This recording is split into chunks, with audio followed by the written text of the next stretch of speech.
Letter 1. To Mrs. Seville, England. St. Petersburg, December 11th, 17. You will rejoice to hear that no disaster has accompanied the commencement of an enterprise which you have regarded with such evil forebodings. I arrived here yesterday, and my first task is to assure my dear sister of my welfare and increasing confidence in the success of my undertaking. I am already far north of London, and as I walk in the streets of Petersburg, I feel a cold northern breeze play upon my cheeks, which braces my nerves and fills me with delight. Do you understand this feeling? This breeze, which has traveled from the regions toward which I am advancing, gives me a foretaste of those icy climes. Inspirited by this wind of promise, my daydreams become more fervent and vivid. I try in vain to be persuaded that the pole is the seat of frost and desolation. It ever presents itself to my imagination as the region of beauty and delight. There, Margaret, the sun is forever visible, its broad disk just skirting the horizon and diffusing a perpetual splendor. There, for with your leave, my sister, I will put some trust in preceding navigators there. Snow and frost are banished, and, sailing over a calm sea, we may be wafted to a land surpassing in wonders and in beauty every region hitherto discovered on the habitable globe. Its productions and features may be without example, as the phenomena of the heavenly bodies undoubtedly are in those undiscovered solitudes. What may not be expected in a country of eternal light? I may there discover the wondrous power which attracts the needle and may regulate 1,000 celestial observations that require only this voyage to render their seeming eccentricities consistent forever. I shall satiate my ardent curiosity with the sight of a part of the world never before visited, and may tread a land never before imprinted by the foot of man. These are my enticements, and they are sufficient to conquer all fear of danger or death, and to induce me to commence this laborious voyage with the joy a child feels when he embarks in a little boat with his holiday mates on an expedition of discovery up his native river. But supposing all these conjectures to be false, you cannot contest the inestimable benefit which I shall confer on all mankind to the last generation by discovering a passage near the pole to those countries, to reach which at present so many months are requisite, or by ascertaining the secret of the magnet, which, if at all possible, can only be effected by an undertaking such as mine. These reflections have dispelled the agitation with which I began my letter, and I feel my heart glow with an enthusiasm which elevates me to heaven, for nothing contributes so much to tranquilize the mind as a steady purpose, a point on which the soul may fix its intellectual eye. This expedition has been the favorite dream of my early years. I have read with ardor the accounts of the various voyages which have been made in the prospect of arriving at the North Pacific Ocean through the seas which surround the pole. You may remember that a history of all the voyages made for purposes of discovery composed the whole of our good Uncle Thomas's library. My education was neglected, yet I was passionately fond of reading. These volumes were my study day and night, and my familiarity with them increased that regret which I had felt as a child on learning that my father's dying injunction had forbidden my uncle to allow me to embark in a seafaring life. These visions faded when I perused for the first time those poets whose effusions entranced my soul and lifted it to heaven. I also became a poet, and for 1 year lived in a paradise of my own creation. I imagined that I also might obtain a niche in the temple where the names of Homer and Shakespeare are consecrated. You are well acquainted with my failure and how heavily I bore the disappointment. But just at that time, I inherited the fortune of my cousin, and my thoughts were turned into the channel of their earlier bent. 6 years have passed since I resolved on my present undertaking. I can, even now, Remember the hour from which I dedicated myself to this great enterprise. I commenced by inuring my body to hardship. I accompanied the whale fishers on several expeditions to the North Sea. I voluntarily endured cold, famine, thirst, and want of sleep. I often worked harder than the common sailors during the day and devoted my nights to the study of mathematics, the theory of medicine, and those branches of physical science for which a naval adventurer might derive the greatest practical advantage. Twice I actually hired myself as an undermate in a Greenland whaler and acquitted myself to admiration. I must own I felt a little proud when my captain offered me the second dignity in the vessel and entreated me to remain with the greatest earnestness. So valuable did he consider my services. And now, dear Margaret, do I not deserve to accomplish some great purpose? My life might have been passed in ease and luxury, but I preferred glory to every enticement that wealth placed in my path. Oh, that some encouraging voice would answer in the affirmative. My courage and my resolution is firm, but my hopes fluctuate and my spirits are often depressed. I am about to proceed on a long and difficult voyage, the emergencies of which will demand all my fortitude. I am required not only to raise the spirits of others, but sometimes to sustain my own when theirs are failing. This is the most favorable period for traveling in Russia. They fly quickly over the snow in their sledges. The motion is pleasant, and, in my opinion, far more agreeable than that of an English stagecoach. The cold is not excessive if you are wrapped in furs, a dress which I have already adopted, for there is a great difference between walking the deck and remaining seated motionless for hours, when no exercise prevents the blood from actually freezing in your veins. I have no ambition to lose my life on the post road between St. Petersburg and Archangel. I shall depart for the latter town in a fortnight or 3 weeks, and my intention is to hire a ship there, which can easily be done by paying the insurance for the owner, and to engage as many sailors as I think necessary among those who are accustomed to the whale fishing. I do not intend to sail until the month of June. And when shall I return? Ah, dear sister, how can I answer this question? If I succeed, many, many months, perhaps years, will pass before you, and I may meet. If I fail, you will see me again soon, or never. Farewell, my dear, excellent Margaret. Heaven shower down blessings on you, and save me, that I may again and again testify my gratitude for all your love and kindness. Your affectionate brother, R. Walton. Letter 2. To Mrs. Seville, England. Archangel, March 28, 17. How slowly the time passes here, encompassed as I am by frost and snow. Yet a second step is taken towards my enterprise. I have hired a vessel and am occupied in collecting my sailors. Those whom I have already engaged appear to be men on whom I can depend and are certainly possessed of dauntless courage. But I have one want which I have never yet been able to satisfy, and the absence of the object of which I now feel as a most severe evil. I have no friend, Margaret. When I am glowing with the enthusiasm of success, there will be none to participate my joy if I am assailed by disappointment.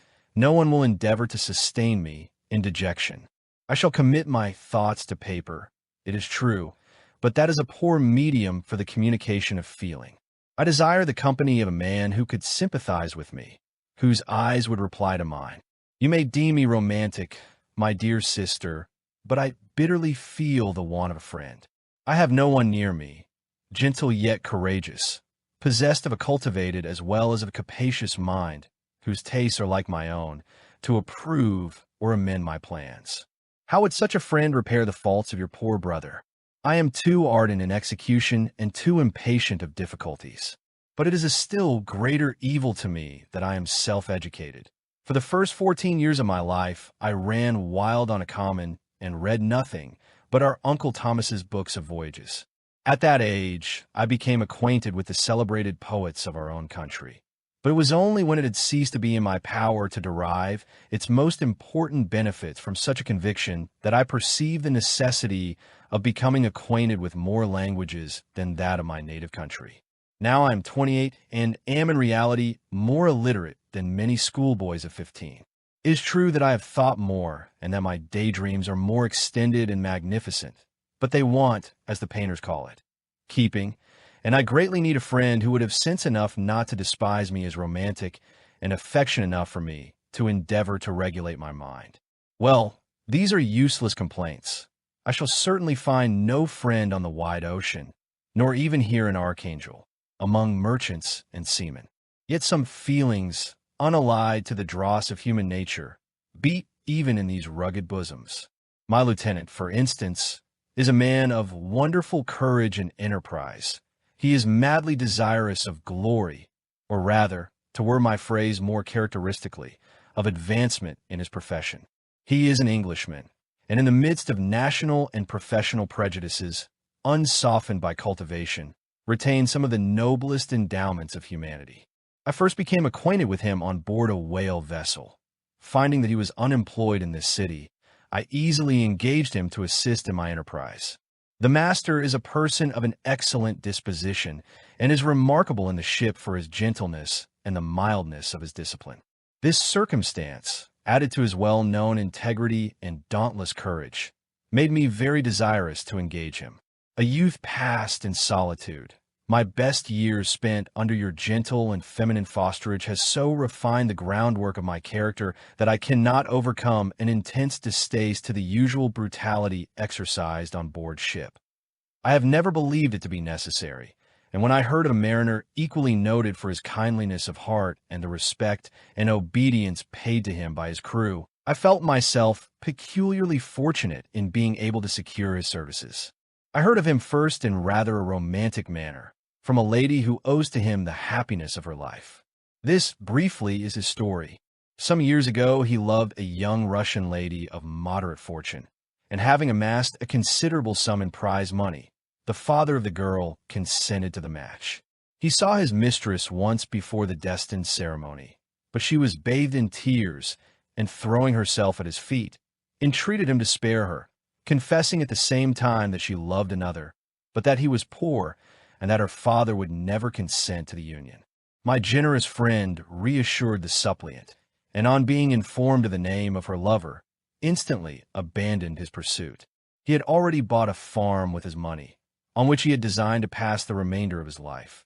But he bestowed the whole on his rival, together with the remains of his prize money to purchase stock, and then himself solicited the young woman's father to consent to her marriage with her lover. But the old man decidedly refused, thinking himself bound in honor to my friend, who, when he found the father inexorable, quitted his country, nor returned until he heard that his former mistress was married according to her inclinations. What a noble fellow, you will exclaim.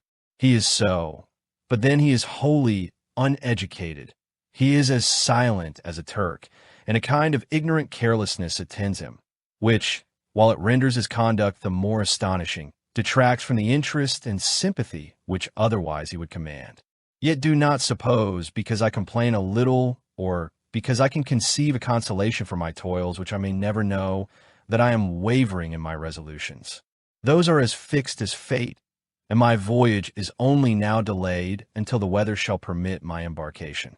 The winter has been dreadfully severe, but the spring promises well, and it is considered as a remarkably early season, so that perhaps I may sail sooner than I expected. I shall do nothing rashly. You know me sufficiently to confide in my prudence and considerateness whenever the safety of others is committed to my care. I cannot describe to you my sensations on the near prospect of my undertaking.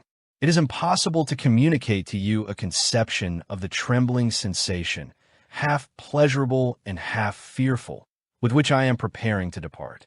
I am going to unexplored regions, to the land of mist and snow, but I shall kill no albatross. Therefore do not be alarmed for my safety, or if I should come back to you as worn and woeful as the ancient mariner. You will smile at my illusion, but I will disclose a secret. I have often attributed my attachment to my passionate enthusiasm for the dangerous mysteries of ocean to that production of the most imaginative of modern poets. There is something at work in my soul which I do not understand. I am practically industrious, painstaking, a workman to execute with perseverance and labor. But besides this, there's a love for the marvelous, a belief in the marvelous, intertwined in all my projects, which hurries me out of the common pathways of men, even to the wild sea and unvisited regions I am about to explore.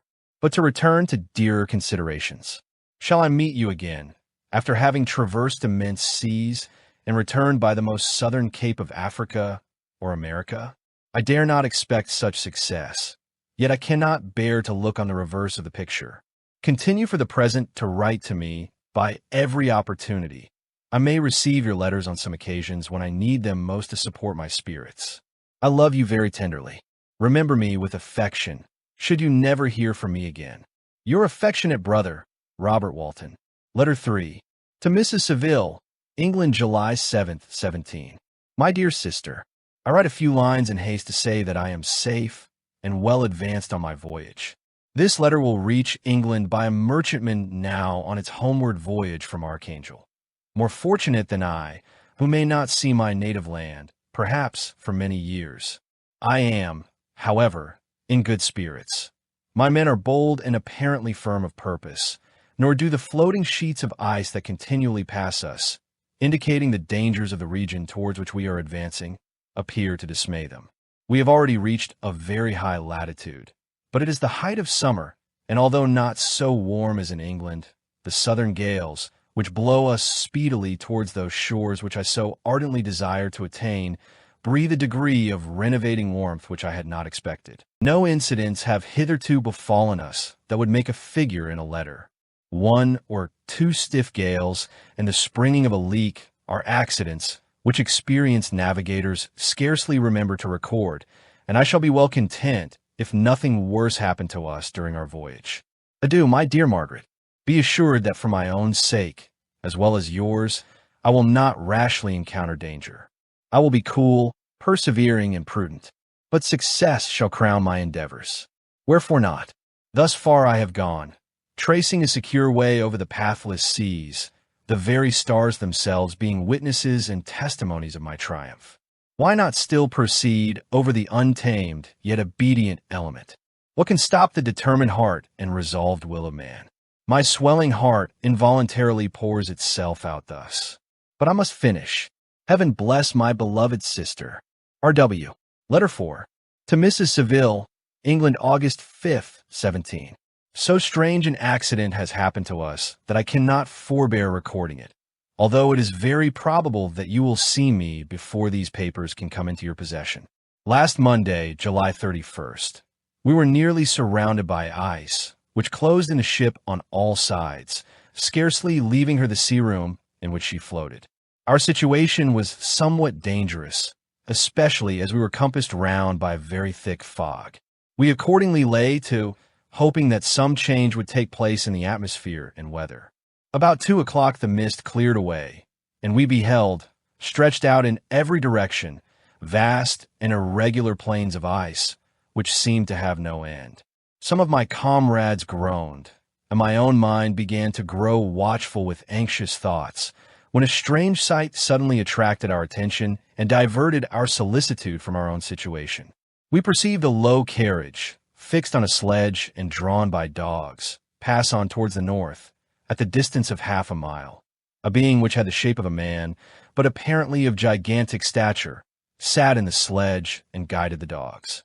We watched the rapid progress of the traveler with our telescopes until he was lost among the distant inequalities of the ice. This appearance excited our unqualified wonder. We were, as we believed, many hundred miles from any land, but this apparition seemed to denote that it was not, in reality, so distant as we had supposed. Shut in, however, by ice, it was impossible to follow his track, which we had observed with the greatest attention. About 2 hours after this occurrence, we heard the ground sea, and before night the ice broke and freed our ship. We, however, lay to until the morning, fearing to encounter in the dark those large loose masses which float about after the breaking up of the ice. I profited of this time to rest for a few hours. In the morning, however, as soon as it was light, I went upon deck and found all the sailors busy on one side of the vessel, apparently talking to someone in the sea. It was in fact a sledge, like that we had seen before, which had drifted towards us in the night on a large fragment of ice. Only one dog remained alive, but there was a human being within it whom the sailors were persuading to enter the vessel. He was not, as the other travelers seemed to be, a savage inhabitant of some undiscovered island, but European. When I appeared on deck, the master said, "Here is our captain, and he will not allow you to perish on the open sea." On perceiving me, the stranger addressed me in English, although with a foreign accent. "Before I come on board your vessel," said he, "will you have the kindness to inform me whither you are bound?" You may conceive my astonishment on hearing such a question addressed to me from a man on the brink of destruction, and to whom I should have supposed that my vessel would have been a resource which he would not have exchanged for the most precious wealth the earth can afford. I replied, however, that we were on a voyage of discovery towards the northern pole. Upon hearing this, he appeared satisfied and consented to come on board. Good God, Margaret, if you had seen the man who thus capitulated for his safety, your surprise would have been boundless. His limbs were nearly frozen, and his body dreadfully emaciated by fatigue and suffering. I never saw a man in so wretched a condition. We attempted to carry him into the cabin, but as soon as he had quitted the fresh air, he fainted. We accordingly brought him back to the deck and restored him to animation by rubbing him with brandy and forcing him to swallow a small quantity. As soon as he showed signs of life, we wrapped him up in blankets and placed him near the chimney of the kitchen stove. By slow degrees, he recovered and ate a little soup, which restored him wonderfully. 2 days passed in this manner before he was able to speak, and I often feared that his sufferings had deprived him of understanding. When he had in some measure recovered, I removed him to my own cabin and attended on him as much as my duty would permit. I never saw a more interesting creature. His eyes have generally an expression of wildness and even madness, but there are moments when, if anyone performs an act of kindness towards him or does him the most trifling service, his whole countenance is lighted up, as it were, with a beam of benevolence and sweetness that I never saw equaled. But he is generally melancholy and despairing, and sometimes he gnashes his teeth, as if impatient of the weight of woes that oppresses him. When my guest was a little recovered, I had great trouble to keep off the men who wished to ask him 1,000 questions, but I would not allow him to be tormented by their idle curiosity in a state of body and mind whose restoration evidently depended upon entire repose. Once, however, the lieutenant asked why he had come so far upon the ice in so strange a vehicle. His countenance instantly assumed an aspect of the deepest gloom, and he replied, "To seek one who fled from me." "And did the man whom you pursued travel in the same fashion?" "Yes." "Then I fancy we have seen him, for the day before we picked you up we saw some dogs drawing a sledge with a man in it across the ice." This aroused the stranger's attention, and he asked a multitude of questions concerning the route which the demon, as he called him, had pursued. Soon after, when he was alone with me, he said, "I have, doubtless, excited your curiosity as well as that of these good people, but you are too considerate to make inquiries." "Certainly, it would indeed be very impertinent and inhuman of me to trouble you with any inquisitiveness of mine, and yet you rescued me from a strange and perilous situation. You have benevolently restored me to life." Soon after this, he inquired if I thought that the breaking up of the ice had destroyed the other sledge. I replied that I could not answer with any degree of certainty, for the ice had not broken until near midnight, and the traveler might have arrived at a place of safety before that time, but of this I could not judge. From this time, a new spirit of life animated the decaying frame of the stranger. He manifested the greatest eagerness to be upon deck to watch for the sledge which had before appeared, but I have persuaded him to remain in the cabin, for he is far too weak to sustain the rawness of the atmosphere. I have promised that someone should watch for him and give him instant notice if any new object should appear in sight. Such is my journal of what relates to this strange occurrence up to the present day. The stranger has gradually improved in health, but is very silent and appears uneasy when anyone except myself enters his cabin. Yet his manners are so conciliating and gentle that the sailors are all interested in him, although they have had very little communication with him. For my own part, I begin to love him as a brother, and his constant and deep grief fills me with sympathy and compassion. He must have been a noble creature in his better days, being even now in wreck so attractive and amiable. I said in one of my letters, my dear Margaret, that I should find no friend on the wide ocean. Yet I have found a man who, before his spirit had been broken by misery, I should have been happy to have possessed as the brother of my heart. I shall continue my journal concerning the stranger at intervals, should I have any fresh incidents to record. August 13th, 17. My affection for my guest increases every day. He excites at once my admiration and my pity to an astonishing degree. How can I see so noble a creature destroyed by misery without feeling the most poignant grief? He is so gentle, yet so wise. His mind is so cultivated, and when he speaks, although his words are culled with the choicest art, yet they flow with rapidity and unparalleled eloquence. He is now much recovered from his illness and is continually on the deck, apparently watching for the sledge that preceded his own. Yet, although unhappy, he is not so utterly occupied by his own misery, but that he interests himself deeply in the projects of others. He has frequently conversed with me on mine, which I have communicated to him without disguise. He entered attentively into all my arguments in favor of my eventual success and into every minute detail of the measures I had taken to secure it. I was easily led by the sympathy which he evinced to use the language of my heart, to give utterance to the burning ardor of my soul, and to say, with all the fervor that warmed me, how gladly I would sacrifice my fortune, my existence, my every hope, to the furtherance of my enterprise. One man's life or death were but a small price to pay for the acquirement of the knowledge which I sought, for the dominion I should acquire and transmit over the elemental foes of our race. As I spoke, a dark gloom spread over my listener's countenance. At first I perceived that he tried to suppress his emotion. He placed his hands before his eyes, and my voice quivered and failed me as I beheld tears trickle fast from between his fingers. A groan burst from his heaving breast. I paused. At length he spoke in broken accents. "Unhappy man, do you share my madness? Have you drunk also of the intoxicating draught? Hear me.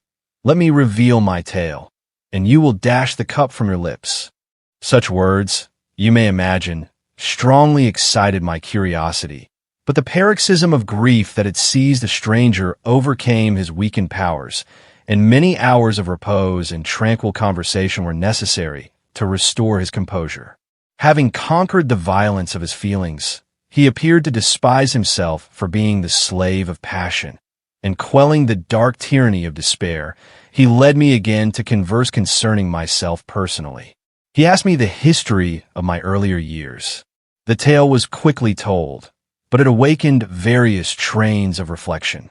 I spoke of my desire of finding a friend, of my thirst for a more intimate sympathy with a fellow mind than had ever fallen to my lot, and expressed my conviction that a man could boast of little happiness who did not enjoy this blessing. "I agree with you," replied the stranger. "We are unfashioned creatures, but half made up, if one wiser, better, dearer than ourselves. Such a friend ought to be. Do not lend his aid to perfectionate our weak and faulty natures. I once had a friend, the most noble of human creatures, and am entitled, therefore, to judge respecting friendship. You have hope and the world before you, and have no cause for despair. But I have lost everything and cannot begin life anew." As he said this, his countenance became expressive of a calm, settled grief that touched me to the heart. But he was silent and presently retired to his cabin. Even broken in spirit as he is, no one can feel more deeply than he does the beauties of nature. The starry sky, the sea, and every sight afforded by these wonderful regions seems still to have the power of elevating his soul from earth. Such a man has a double existence. He may suffer misery and be overwhelmed by disappointments, yet when he is retired into himself, he will be like a celestial spirit that has a halo around him, within whose circle no grief or folly ventures. Will you smile at the enthusiasm I express concerning this divine wanderer? You would not if you saw him. You have been tutored and refined by books and retirement from the world, and you are therefore somewhat fastidious. But this only renders you the more fit to appreciate the extraordinary merits of this wonderful man. Sometimes I have endeavored to discover what quality it is which he possesses that elevates him so immeasurably above any other person I ever knew. I believe it to be an intuitive discernment, a quick but never-failing power of judgment, a penetration into the causes of things, unequaled for clearness and precision. Add to this a facility of expression and a voice whose varied intonations are soul-subduing music. August 19th, 17. Yesterday the stranger said to me, "You may easily perceive, Captain Walton, that I have suffered great and unparalleled misfortunes. I had determined at one time that the memory of these evils should die with me. But you have won me to alter my determination. You seek for knowledge and wisdom, as I once did, and I ardently hope that the gratification of your wishes may not be a serpent to sting you, as mine has been. I do not know that the relation of my disasters will be useful to you, yet when I reflect that you are pursuing the same course, exposing yourself to the same dangers which have rendered me what I am, I imagine that you may deduce an apt moral from my tale, one that may direct you if you succeed in your undertaking and console you in case of failure. Prepare to hear of occurrences which are usually deemed marvelous.